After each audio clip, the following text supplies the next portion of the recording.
कामयाब होना बच्चों का खेल है, बड़ों का काम नहीं है। सीखने की चाहत जिंदगी में कभी खत्म नहीं करना, आप कामयाब हो जाओगे, ये मेरी गारंटी है। इस दुनिया में कामयाब वो आदमी होता है जिसके सपने जिंदा होते हैं। जीवन में जो जितना बड़ा करना चाहता है उसको उतना बड़ा रिस्क लेना पड़ता है। सही डिसीजन आपकी रातों रात किस्मत बदल देता है। कीमत वक्त की होती है, कीमत इंसान की नहीं होती है।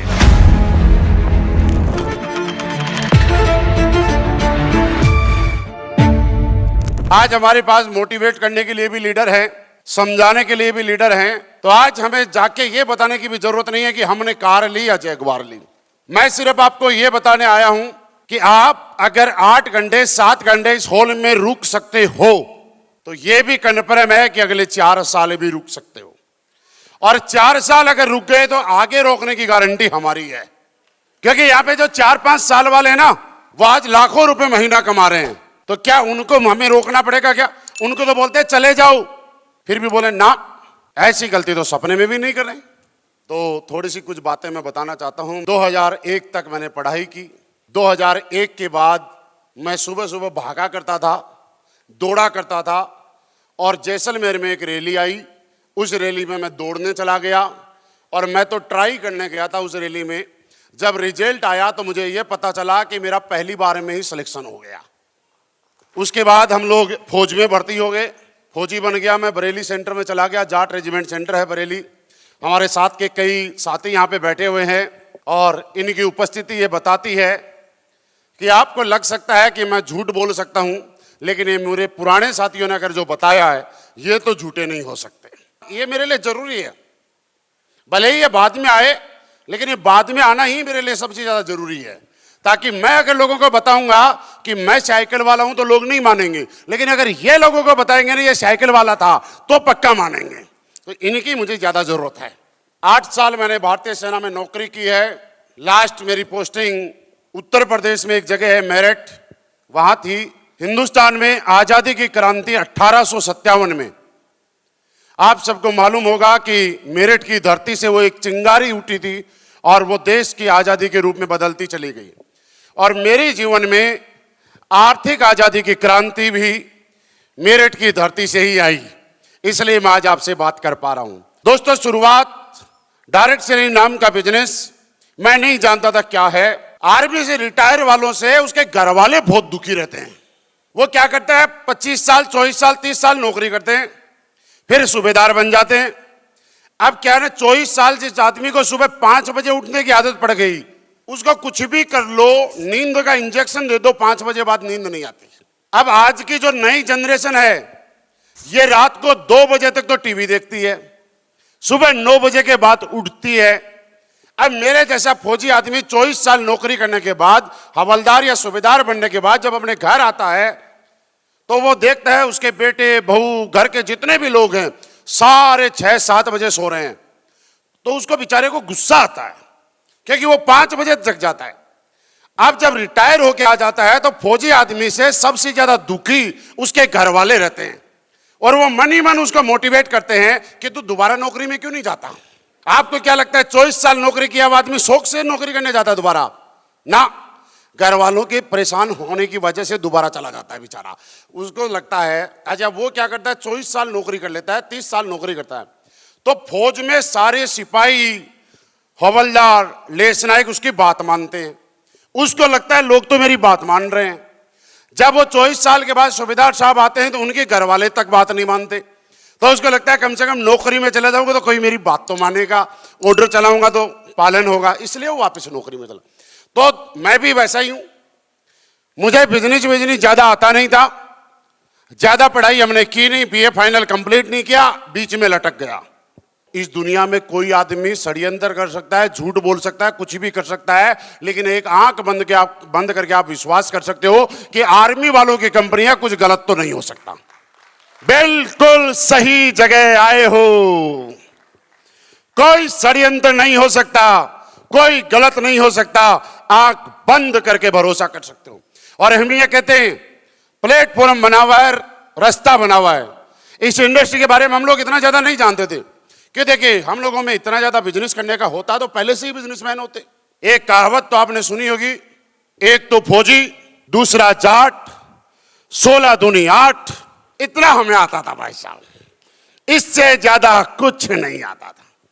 लेकिन भला हो उस इंसान का जिसने इस इंडस्ट्री को बनाया, भला हो उस इंसान का जिसने डायरेक्ट सेलिंग इंडस्ट्री हिंदुस्तान में बनाई, कि मेरे जैसा इंसान यहां पे हजारों पढ़े लिखे समझदार लोगों को यह बता रहा है कि जिंदगी में कामयाब कैसे हो सकते हैं। अन्यथा मैं आज यह सिखा रहा होता कि बंदूक कैसे चलाई जाती है, बैनेट कैसे मारा जाता है, ड्रिल कैसे की जाती है, सावधान विश्राम कैसे होता है, सल्यूट कैसे मारा जाता है, यह मैं सिखा रहा होता। ये मेरा प्रोफेशन था। तो मेरे दोस्त, इस बिजनेस को वो लोग भी कर सकते हैं जिन लोगों का बचपन में ये सपना था कि मुझे टीचर बनना है, मास्टर जी बनना है, और गलती से वो मास्टर जी नहीं बन पाए। आप एसलीपीएस वेलनेस करो, आप उनसे भी बड़े मास्टर जी बन सकते हो। समझ में आया मैंने उनसे भी बड़ा क्यों बोला? उनसे भी बड़ा क्यों बोला पता है? एक टीचर का पढ़ाया हुआ बच्चा प्रोफेसर बन जाता है, एक टीचर का पढ़ाया हुआ बच्चा आईएएस आईपीएस बन जाता है, एक टीचर का पढ़ाया हुआ बच्चा टीचर से बड़े पद पे चला जाता है। लेकिन हमारा पढ़ाया हुआ एक लड़का खुद तो हमारे रैंक पे आता है, लेकिन तब आता है जब हमें ऊपर वाले रैंक पे भेजता है। यानी आप आओगे तो सही, लेकिन हमें बड़ा बना के हमारी जगह आओगे। ऐसा नहीं कि टीचर टीचर ही रह जाए और उसका पढ़ाया हुआ लड़का प्रोफेसर बन जाए, ऐसा नहीं होगा यहां पे। ये हमारे लिए अच्छी बात है और आपका एक सपना यहां पे ये भी पूरा हो सकता है। तो दोस्तों, तकरीबन इस इंडस्ट्री में मैं बालिंग होने वाला हूं। बालिंग का मतलब हमारे यहां 18 साल को माना जाता है। तो तकरीबन इतने साल से हम घिस रहे हैं, इतने साल से रगड़ रहे हैं, इतने साल से लोगों से बातचीत कर रहे हैं। इस 17-18 साल के पीरियड में लाखों लोगों से नहीं, अगर हम बोलें कि मिलियंस में लोगों को संबोधित कर चुके हैं, कई मिलियन लोगों से बातचीत कर चुके हैं, कई मिलियन लोगों की मीटिंग कर चुके हैं। लेकिन हाँ, यह सत्य है कि उनमें जिन जिन लोगों ने भी हमारा साथ दिया, उन सब का हम तहे दिल से धन्यवाद करते हैं। और उनमें से अगर किसी ने हमें एक दिन के लिए हमारी मीटिंग में आके ताली बजाई, उसका दिल से बहुत बहुत धन्यवाद साहब। अब आप में से कई लोग पहली बार आए हैं, तो मैं आपको बताऊं, सेना की नौकरी करते करते मैं इस बिजनेस में आया। मुझे समझ में आया कि कुछ करना चाहिए, मुझे समझ में आया कि मैं इस बिजनेस में आगे बढ़ सकता हूं। लेकिन यह बिजनेस जब आप करते हैं और मार्केट में समझदार लोगों के पास जाते हैं, तो बड़े समझदार लोग आपको एक बात पक्का बोलते हैं कि बेटा, बड़ी बड़ी बात तो कोई भी कर लेता है, लेकिन कामयाब होना बच्चों का खेल नहीं है। ऐसा लोग बोलते हैं ना। तो दोस्तों मेरी बात सुनो, कामयाब होना बच्चों का खेल है, बड़ों का काम नहीं है। कामयाब होने के लिए बच्चा बनना पड़ता है, बड़ा कभी कामयाब नहीं हो सकता। बच्चा वो होता है जो सीखना चाहता है, बच्चा वो होता है जो किसी की बात मानता है, बच्चा वो होता है जो किसी की बताई हुई बातों को अपने जीवन में लागू करता है, अमल में लाता है। इस बात से फर्क नहीं पड़ता कि आप 17 के हो या 70 के हो। अगर 70 साल की उम्र में किसी के दिल में सीखने की चाहत है, तो वो बच्चा है। और जो सीखना चाहता है वो बच्चा होता है, और जो बच्चा होता है वही कामयाब होता है। सीखने की चाहत जिंदगी में कभी खत्म नहीं करना, आप कामयाब हो जाओगे, ये मेरी गारंटी है। मैं आपको आज बच्चा बनाना चाहता हूं। यह बिजनेस आपको करना जरूरी क्यों है? हो सकता है आपको लगता होगा कि क्या जरूरत है यार, सब कुछ पैसा ही थोड़ा ही है। मैं मानता हूं पैसा नहीं है, लेकिन यह बात से भी आप नकार नहीं सकते कि पैसा आपके जीवन में मायना नहीं रखता। आज के समाज में घरों में सबसे ज्यादा झगड़े की वजह पैसा ना होना है। तो इस पैसे को कमाने के लिए आपको एक छोटी सी बात बता रहा हूं। इस दुनिया में कामयाब वो आदमी होता है, पैसे वो आदमी कमाता है जिसके सपने जिंदा होते हैं। आप तब जिंदा नहीं हो जब आप सांसें ले रहे हो, आप तब जिंदा माने जाते हो जब आपके सपने जिंदा होते हैं। अगर किसी जिंदा आदमी के सपने मर गए तो वो इंसान चलती फिरती लाश से अलग कुछ नहीं है। आप चेक करो अपने आप को। आप बोलते हो सर संतुष्ट हैं हम। मैं आपको याद दिलाता हूं एक छोटी सी बात। थोड़ी देर के लिए रिवर्स गेट डालो और अपने आप को 15, 16, 17 साल की उम्र में लेके जाओ। याद करो जब 16, 17 साल की उम्र में, 12, 13 साल की उम्र में आप लोग स्कूल जाते थे, कॉलेज जाना शुरू किया था। आपने याद है आप सड़क से एक अच्छी सी 2 सीटर कार का, छत खुलने वाली कार का होर्डिंग या पोस्टर खरीद के लाते थे, याद है? आपको याद है जब आप स्कूल कॉलेज जाते थे तो एक बढ़िया सा बंगले का पोस्टर खरीद के लाते थे और अपने बेड के पास लगाते थे। लेकिन ये आपको नहीं पता था कि ये कितने में गाड़ी आती है, ये घर कितने में बनता है, लेकिन लेके तो आते थे ना। यानी कि तब हमारे सपने जिंदा थे। जैसे ही हमने कोई काम करना शुरू किया, चाहे व्यापार करना शुरू किया, चाहे नौकरी करना शुरू किया, तो पता चला कि हमारे सपने तो करोड़ों के हैं लेकिन इनकम हजारों में सिमट गई। और उसके बाद आप चेक कर लेना जीवन में कोई भी 30 साल, 35 साल, 40 साल का आदमी बड़े बड़े बंगले और बड़ी बड़ी गाड़ियों के पोस्टर खरीद के नहीं लेके आता है, क्योंकि वो समझ चुका है कि बेटा तू जो ये सपने देख रहा है, ये जो बातें सोच रहा है, ये हमारी लिमिट और औकात से बाहर हैं। तो मैं आज आपको यह कहना चाहता हूं, आइए अपने आप को 15, 16 साल में लेके आओ। 17 साल की उम्र में जो जो सपने थे, एक बार उन सपनों को जिंदा करो, एक बार उन सपनों को याद करो। उन सपनों को पूरा कराने के लिए, आपका साथ देने के लिए मैं और एसलीपीएस वेलनेस पल पल आपके साथ हैं दोस्तों। हम उसके साथ हैं जिसके सपने जिंदा हैं। हम उनके साथ हैं जो अपने सपनों को दोबारा से जिंदा करना चाहते हैं।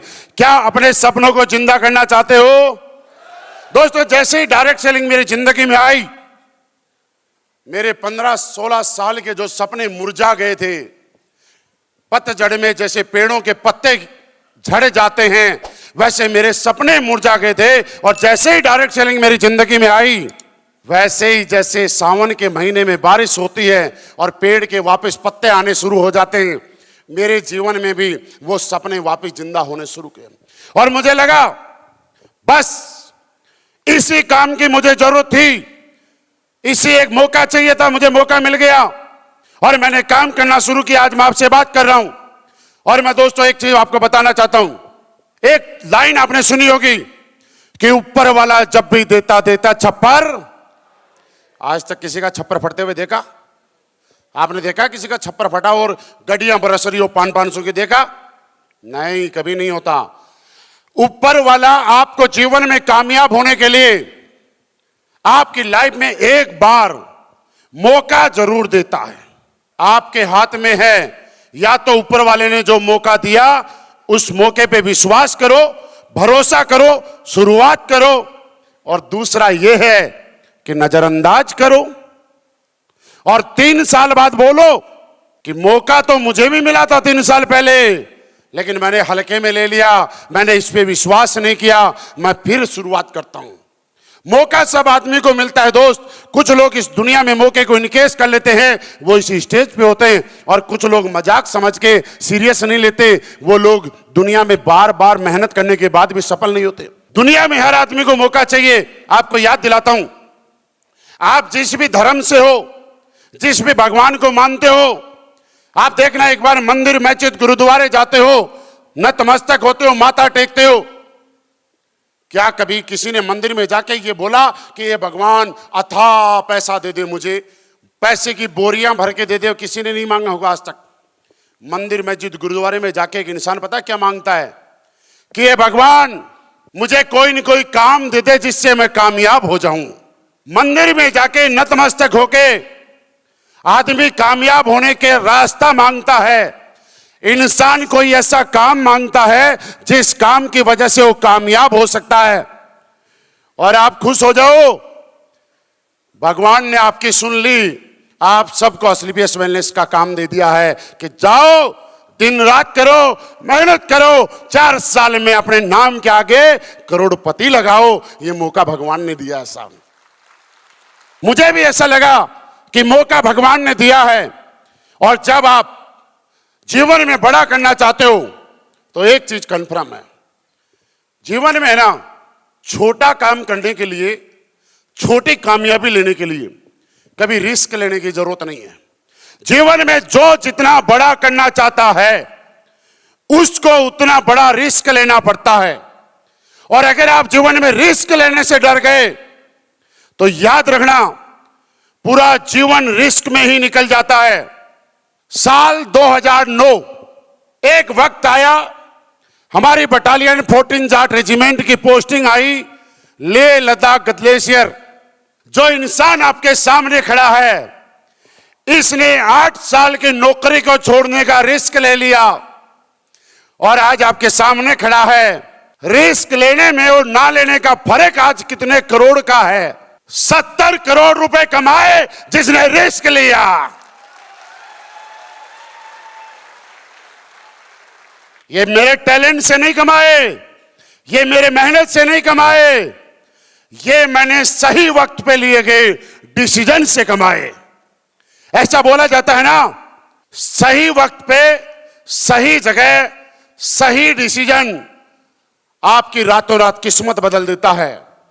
और वो डिसीजन लेने से अगर आप डर जाते हो तो कुछ नहीं हासिल होता। दोस्त, आपके घरों में अक्सर आपने देखा होगा, सुबह सुबह अखबार वाला आता है और जो पेपर देके जाता है वो 10 रुपए का होता है, लेकिन शाम को वही पेपर रद्दी के भाव बिकता है। पेपर वही है, न्यूज वही है, दुनिया वही है, परिवार वही है, फर्क सिर्फ इतना है कि सुबह वक्त उस पेपर का था और रात का समय उस पेपर का नहीं है। कीमत वक्त की होती है, कीमत इंसान और पेपर की नहीं होती है। अगर सही समय पे आपने सही चुनाव किया, सही डिसीजन लिया तो ये कन्फर्म है आपकी कीमत बड़ी हो सकती है। आपको आज आप मुझे देख रहे हो, जब मैंने इस इंडस्ट्री में नई नई शुरुआत की थी कोई मेरे साथ नहीं था। मैं आपको मेरे अगर पुरानी कहानी बताऊं तो शायद आपको अंदाजा नहीं होगा। जयपुर का रेलवे स्टेशन देखा आप लोगों ने? मैंने नई नई एक कार ली थी स्विफ्ट डिजायर और नया नया बिजनेस में था मैं, और मैं चाहता था जयपुर में बिजनेस करूं और मेरे पास इतने पैसे नहीं हुआ करते थे कि मैं डेली होटल लेके रह सकूं।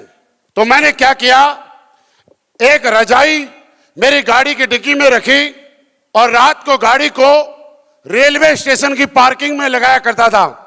यह बात भगवान की सौगंध खा के कहता हूं कि सच्चाई के साथ बोल रहा हूं, कोई झूठ नहीं बोल रहा हूं।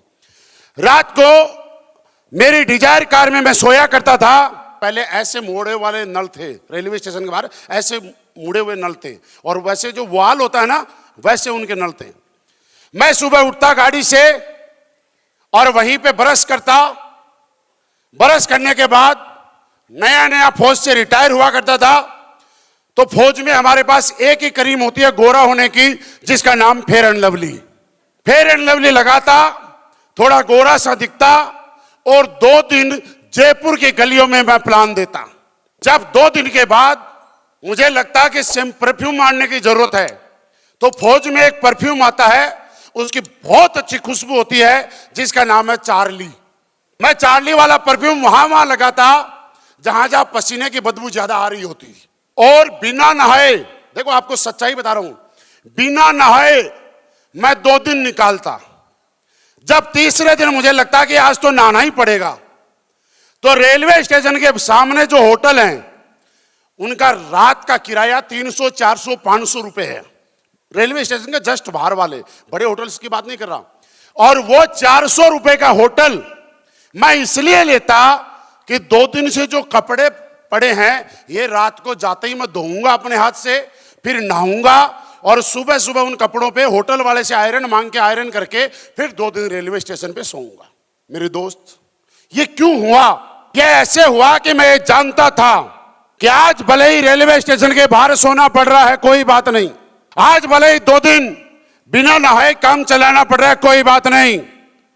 लेकिन एक सुंदर भविष्य मेरी आंखों के सामने दिख रहा है कि अगर 4-5 साल मेहनत करूंगा तो ना मुझे रेलवे स्टेशन के बाहर सोना पड़ेगा, ना रेल में यात्रा करनी पड़ेगी और ना मुझे फेयर एंड लवली लगानी पड़ेगी। मैं मेरी जिंदगी में जो मेरा सपना है और जो मुझे लगेगा कि जयपुर से सबसे अच्छा होटल है वहां मैं रुक सकता हूं, ये सपना मेरा था, ये मेरे सपने जिंदा हो गए थे।